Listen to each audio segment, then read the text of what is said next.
Hello, welcome to Realtors Talk. Today, Margaret and I have with us Robert Leck from the Stivervale Law Firm to talk to you a little bit about what goes on with real estate law and why you need real estate lawyers. So today, without much further ado, Robert, could we talk today a little bit about the cost of buying and selling real estate in the closing cost framework? Sure we could. First, though, thank you for having me here today. I didn't have to walk through snowdrifts to get here, so this is a good thing. This is a very good all thing. right, so with respect to closing costs, obviously a buyer has to be aware of what they're going to run into for closing costs, and a seller's closing costs are different than a buyer's. With respect to a seller, they're really having not a significant amount of expense when it comes to dealing with selling. They don't have to pay land transfer tax, and they don't have to deal with the larger expenses of searches and things like that with respect to the lawyer side of things. So on a purchaser's side, they have to deal with land transfer tax, and it will depend if they're a first-time home buyer.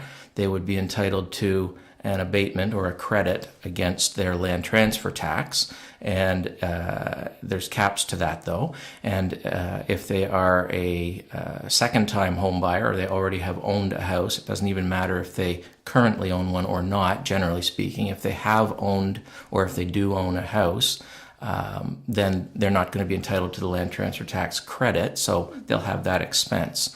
That's in the range of anywhere from, it's a sliding scale as the price increases for the property, but it starts in the range of 1% and goes up from there. Right.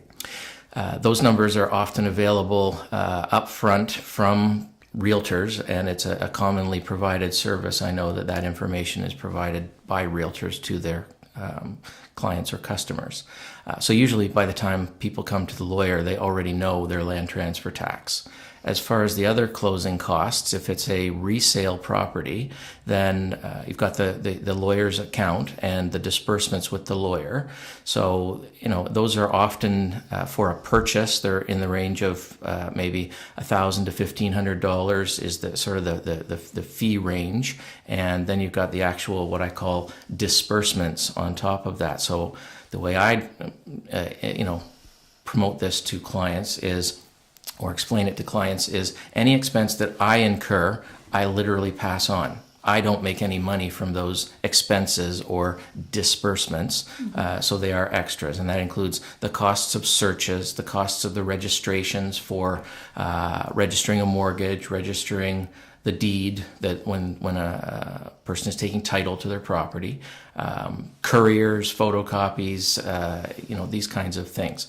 A person also has to have, or it's extremely rare not to have title insurance as part of their purchase process, and that's been sanctioned by banks and lenders, generally speaking, so that it's become commonplace over the last decade or so. And basically, I don't do any closings without title insurance. So that's also a sliding scale cost. There's a base cost that's in the range of maybe approximately $300 to $400. And it goes up depending on the value of the property that's being purchased. So there's, maybe without land transfer tax, because that's very dependent on the property, you're probably in the range of, $2,000, $3,000, $4,000 that someone should be budgeting for those costs. And a person can get further clarification from the lawyer or the law firm that they are going to use. Yeah. I think we often will send the agreement and everything to the lawyer sometimes that somebody has chosen, and then that's simply that. They get their cost of doing it that way. Right. Others have just asked us to figure everything out for them, and we mentioned to them, there's some things that slide up and down in terms of being prorated based on them paying their taxes or not paying their taxes. Right. That is their property taxes. And then the other thought we have with around this is when somebody is finally buying a house for the first time, or if somebody's selling a house, What if they don't have a will? What's your advice then? Well, you've just triggered me to think of another component that I'm going to add to the closing costs. You were referencing what I call the statement of adjustments, meaning the closing adjustments, and this is, I'm thinking mostly in relation to a resale still, but you could be having an adjustment where the buyer is going to be paying back the seller for a portion of the property taxes that the seller has already paid to the town or city, or you could have it vice versa, where the seller, based on the number of days they own the property and the closing date, and when the tax bill comes from the town or city, they could have underpaid the taxes for their share of the year. So the law firm does a calculation as to how much the seller should have paid, and they adjust accordingly for how much the seller has paid, which could turn into a cost for the buyer, because if the seller has prepaid some portion of the property taxes that isn't their share, then it will get tacked on to the purchaser's cost as part of the closing process. In addition, for closing, you could have, if there's a propane tank, for example, that will be, or an oil tank, that will be treated as full, and the buyer will pay, generally speaking, for the full price of a tank that's full. So that can often be in the range of $1,000, for example, as an additional cost. But then you're not really paying anything extra as a purchaser, because you're prepaying for something you're going to use anyway. Yeah. But you still need to budget for it potentially. Okay. And with respect to a new home, there's additional other expenses that go beyond the ones that we've talked about, because the sellers, when they're creating a new home, the builder contractor, they're going to have a shopping list of additional expenses that include the Tarion enrollment fee, possibly hydrometer and water meter hookups, possibly tree planting, possibly prepaid deposits for grading and things like this that all add up to some number of thousands of dollars. And those kinds of figures can often be at least estimated, if not confirmed, by the builder seller or the sales representative. Yes. Real estate agent, if applicable, in that case. But those are extra costs on a purchase for a buyer that they need to factor in for when the closing is approaching. Sometimes they get it built into a mortgage, and that's where helping identify the totality of all costs would be kind of important. Sometimes people end up scrambling because they've really underestimated those closing costs, and that can be not good. Yeah. With respect to wills and power of attorney documents, obviously, I certainly promote that every adult would have a will and power of attorney documents in place, regardless of a trigger being the purchase of real estate. Everyone should have it. But of course, a lot of people don't for their own reasons, not the least of which is many people think they're immortal until all of a sudden they start thinking maybe that they aren't. I've run into superstition, I'm just young, any number of different things. But the reality is it's wise planning, just like having any other type of optional, planning in place and insurance, etc. So a person should have a will and should have power of attorney documents. Sometimes, especially for young people, buying their first home triggers a discussion. In my case, I often have discussions because I bring it up with people if it hasn't otherwise been brought up when they're in for the signing meeting. And that sometimes leads to people doing it at the time, or at least it starts percolating as a thought and they've got it on their mind for the future. Right. There's a lot to take in when someone is just moving, buying a house for the first time though, right? Yeah. Yeah. We had a question posed. One of our friends, her home is owned by her, and her boyfriend moved in with her. Now he owns a property somewhere else. And she asked if we could just briefly, what's the situation in that when coming to sell, your real estate? So when now it you're comes talking. to the will, even. Yeah, well, it's important to have sort of all your financial arrangements in place as best as possible. I don't personally do family law. However, these kinds of things come up, of course, in my practice with real estate and wills and other things.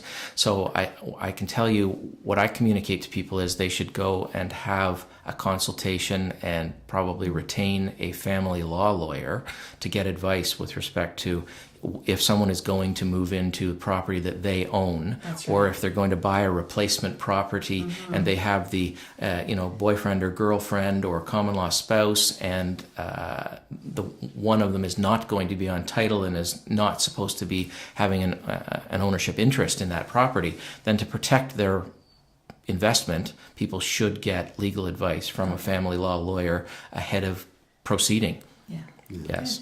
Now, what can happen is a person can have a domestic contract or, prenuptial agreement, those kinds of things that they actually put in place prior to purchasing a property. It's also a reality that an individual, like a boyfriend or girlfriend, they don't actually automatically have rights in property. So if someone buys, they shouldn't have to worry about it, but rights can develop, even if they're sort of based on a claim in equity, saying I've put sweat equity into this place.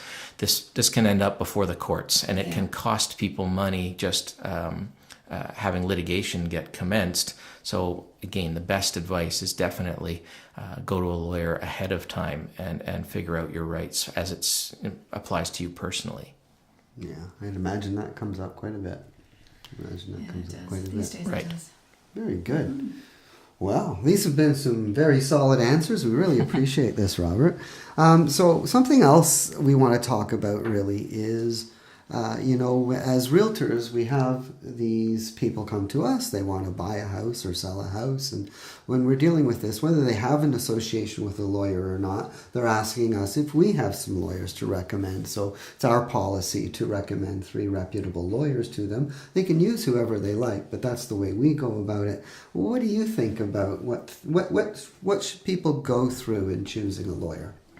Well, obviously, a person should be making contact with the law firm and, in my view, with the lawyer.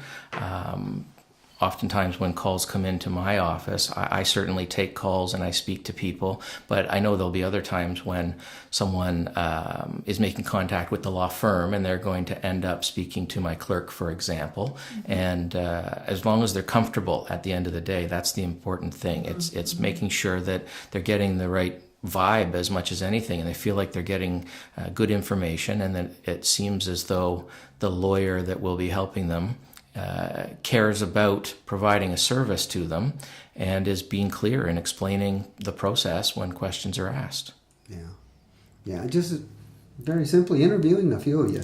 Really, that's to a degree. I definitely feel that I expect it. It's sort of part of the process that when someone's calling in to ask about maybe you'd end up being my lawyer, I am being interviewed that's what the phone call is about, really. Yeah. Oh, very good. Now, we touched on this a little bit earlier, but when we talk about wills and estates and the fact that everybody really should have one, but when somebody is finally in a position where they own some major assets, that seems to be when this really becomes something that they really, they should be thinking about it all the time, but now they've got a home, they've just purchased. At that point, getting a will, what do you recommend? I strongly recommend it. And I also, frankly, I never let people get away with doing a will or power of attorney documents to getting a major asset like a house as the only or the proper rationale. So I will backtrack once again and say every adult should have those documents in place, regardless of whether they have assets like a house. And I'll just give you a context. It can be helpful if someone passes away. It can be helpful to have a will just so that an administrator or executor is identified on paper to allow that person to go around and deal with banks and other institutions and accomplish the tasks that need to be accomplished, because the will is hard paper as opposed to someone saying, well, that was my spouse or that was my child or my parent or my brother or whatever the case, and so you bank should talk to me and let me access their funds and move things around or whatever. It takes paperwork, and the will is definitely an important thing so that someone's wishes can be identified from the beginning instead of having statutory rules kick in if they don't have a will. So, but clearly when someone has an asset like a home or piece of property, they certainly should have a will, because one never knows when something will happen. And really what it comes down to, I think, people don't necessarily realize their loved ones don't automatically have rights to their property, for example. So if a person passes away, their common law spouse or their boyfriend or girlfriend, for example, does not have rights in that property, period. And they may be the other person living there, and the deceased person may have wanted them to receive that asset in full, or they may have wanted them to have a share of it, like 20%, and they had other plans. If it's not done in a will, it's not going to happen the way the deceased person would have planned it. Yeah. Well, I have to say that my will was so out of date because I had mine done when the children were small. So I was very happy to come to you and have my will redone, because I have 2 girls and I'm single, I'm divorced. So when I bought the condo, I was so happy to get a new updated will, and now you have it. It's my pleasure to help you, and Margaret. I said to my daughter, now if anything ever happens to me, I decide to pop off the planet, that's where you have to go. That's But right. I'm not planning on doing that. So. Well, that's important too, obviously. If someone Yeah. does a will, the way that it works, generally speaking, at my office is we usually encourage people to leave the original of a will, and we make extra copies of power of attorney documents, extra originals. So I end up giving some originals of those to go with a client and some that I'm keeping, just so that they're there in our vault if they're needed. Yeah. And so as far as a will goes, a person, generally speaking, who's come to me, and it happens the same way at a lot of other law firms, they walk away with the copy only. So it is important that the people that need to know, which is in particular the executor or executors, do know where the documents are being held. And I have to say you explained everything very well, so thank you for that as well. You're welcome. It was my pleasure. Well, we touched on it, you touched on it earlier, so I guess what we want to do, without scaring everybody, is just talk a little bit about the absence of a will and what has to happen then, and so therefore maybe Sure. a closer understanding as to why this is so important. Okay, so more examples basically are available. I can explain the process a bit. So if someone does not have a will, then upon their death, there's a statute or a set of laws that are going to kick in and govern, as you could call it, backup rules. They'll become the rules. And for example, if they're married, the spouse will have a priority interest in that case to a share of the estate. It's based on a formula. It's actually been the same, as far as I know, for many, many, many years. And that is the first $200,000 of value of the estate would go to the spouse. And then there's a formula that it starts to include the children. So if there's no spouse, it would only then be the children. But if there's a spouse, it would go first priority no matter what, whether they like each other or not, whether they're living in the same house or not. That priority interest would go to the spouse. Then the children would come in, and depending on how many children there are, it basically gets split, not necessarily evenly, partly with the remainder is partly with the spouse, partly with the children. So you can see that might not line up with what someone would want. I always thought that it was a 50-50, or the spouse got everything. No. See.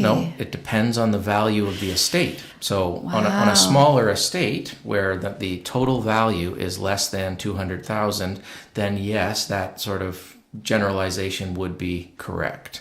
But if the estate is bigger, like with just about, if anybody's paid off their house these days in this area, you tell me, but I would say it's going to be more than $200,000 in value lot that is more. being dealt Yeah. with, right? So then it would not be correct. It would be a different formula. So a person would want to obviously have a will in order to direct what they want to have happen with their assets. And a classic example is everything to my spouse. I mean, that's the most common. If you have someone that's married with children, the most common thought of, what do you have out there as family scenario Yeah. before you get into divorces and second relationships and everything else, which or third or fourth or fifth, whatever is out there that complicates things more.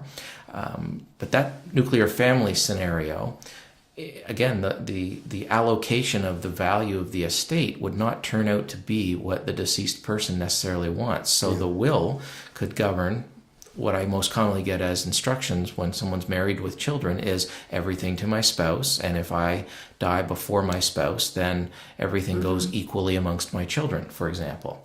But you have to have that in a will in order for it to actually be for sure the way in which it plays out. Yeah. Well, I can see a lot of things that happen if you don't have the will, obviously, and that is, you may have been separated from somebody for a long amount of time, Yes. and the person who's with you now is more important to your continuing things and the way the government, is that the right terminology for this? Yeah. So the way the government would see things is well, this is the spouse. This other person's not mentioned in any way and in their process. That's right. We absolutely have, there's many examples where basically in a second relationship, a married person is with that new person, no will done that replaces the original spouse, as it were, and the new person absolutely can end up with nothing. There's no question about it. Which would never have been, or would we not think be would not probably be the wouldn't be intention the of current intention of the person who may have passed away. Because, of course, that's the other point why I keep saying any and every adult is really because nobody knows when What's their gonna time is happen. coming unless they have been told because they have a terminal disease or something along those lines. But otherwise, nobody knows. Right. And we all, at least initially, think, well, I'll die when I'm older. We all hope so, but you can't control this, right? Yeah. Yeah. Well, there's a lot to think about there. So, folks, get your wills done. Okay? Absolutely. And power of attorney documents, I would add, of course, a will is the way I describe it for when someone has died, and power of attorney documents are really for when someone is alive. Those two sets of documents do not cross over, so you need both. And again, a will decide what happens with your assets and who is administering your estate as your executor or executors. And just one other thought about, where assets might go. Again, what if you want to leave money to a charity, for example? Yes. It does not happen if you don't have a will, period. Okay. We can't do it. It goes to the family members. And see, if someone if let's say they're not married and they have no kids and you're thinking, well, they're on their own, well, what happens then? The law says the group of the nearest relatives, which might turn out to be a third cousin, for example. Not likely that it'd be that far out, but for example, if the first person that can be identified as far as family, it happens to be a third cousin, and there's no other relatives and there's no spouse, that's who would get the estate in its entirety. Wow. Yeah. So there wouldn't be any room for a charity, or a lot of people like to give to the local hospital or other charities, and that cannot happen unless you make a will.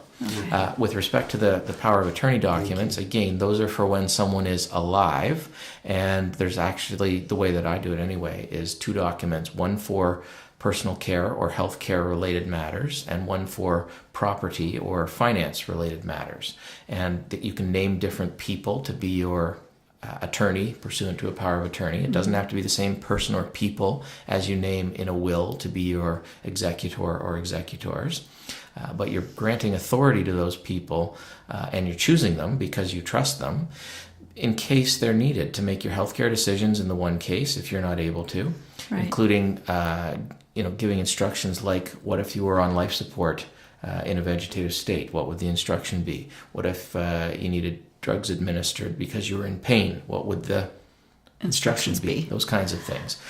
What are your wishes, in other words, right? And then with respect to the finances, that could come into play as important within a real estate transaction, because if a person is incapable and their property is needing to be sold, then it's the attorney or attorneys under a power of attorney document that are going to be signing the paperwork and administering the process and causing the sale to get completed.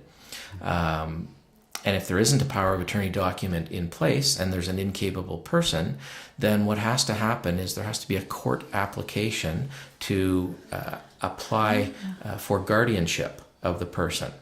And that's a whole process. And of course, it's significantly more costly and frankly stressful for the family members, and it takes longer. Yeah. So it's better to have the power of attorney documents in place just in case they're needed for that purpose as well. So it must be, you know, it's a very trying day to put your will together, to set up and know who you might want to have as your powers of attorney and the rest of it. But you're at least directing things while you can, and I think this is pretty important. We deal with powers of attorneys a lot when we're helping people sell. Yeah. Talking about wills, I've been written into people's wills that I am to be selling the property when it comes up even. So there you go, folks. If you want to make sure the Taylor Mead team sells your property, put us in your will. Come with the instructions and I'll believe it's true. I'll help you put it in. But so there's a lot of things to think about. So, you know, you're just reaching out, you're buying a house, you're thinking, you know, well, I'm young and all this is taken care of and all the rest of it. But you really do have to plan ahead a little bit. It's part of the planning. Yeah. And, you know, whether you're buying a house or not, though, remember what Robert says, you should have a will done as soon as possible. Okay, well then, what an enjoyable time we've had here. I really like that, you know, Robert's able to answer questions I couldn't think of asking. So I was really pleased with that. And I've been, I guess it's been about 22 years. I've been a realtor for 24 years. For 22 years now, I've known Robert, and done a lot of my transactions over the years for both my personal residence and for my clients. And of course, he's taking care of Margaret and her purchase lately, and so that's a pretty good testimonial for using Robert Leck and his Stuyvervale law firm for your processes too. Cheers. Well, I hope you enjoyed our video. Whatever your real estate needs, please contact us. Cheers.